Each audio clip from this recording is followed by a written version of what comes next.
صحيت الله الا عاد صحيت بالله العظيم. عرفتي ديك الصدمه ديال البارح ما بغاش نهار كامل وانا مصدوم. المهم اللي عاد غادي نخرج بهذا الفيديو، خليت الاعداء رديت عليهم وخرجت غنخرج لكم بهذا الفيديو.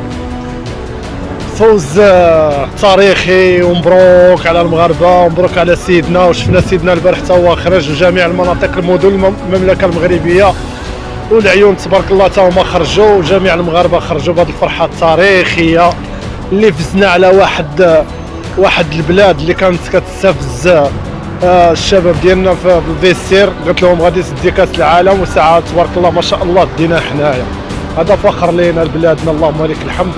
وكنشكركم جميعا خوتي المغاربه الاحرار العزاز على الاشطاق البارح اللي درنا على العديان، وجميع المنصات اللي افتخروا بالمنتخب وفرحوا فرحه قويه تبارك الله ما شاء الله والرحمن.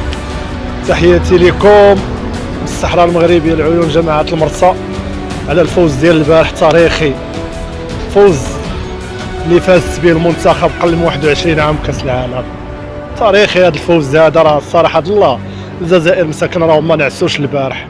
وشكرا للمغاربه وشكرا للملك محمد السادس اللي كيدعم هذه الرياضه المغربيه بالشباب قبل من 21 عام والرياضه المغربيه صفه عامه. تحياتي لكم ومن تحت شعار الله الوطن الملك، والكاس المغاربه يجيبوا وشواكر لافريق وشواكر العالم، والأعزاء الحاقدين والمنافقين. السلام عليكم.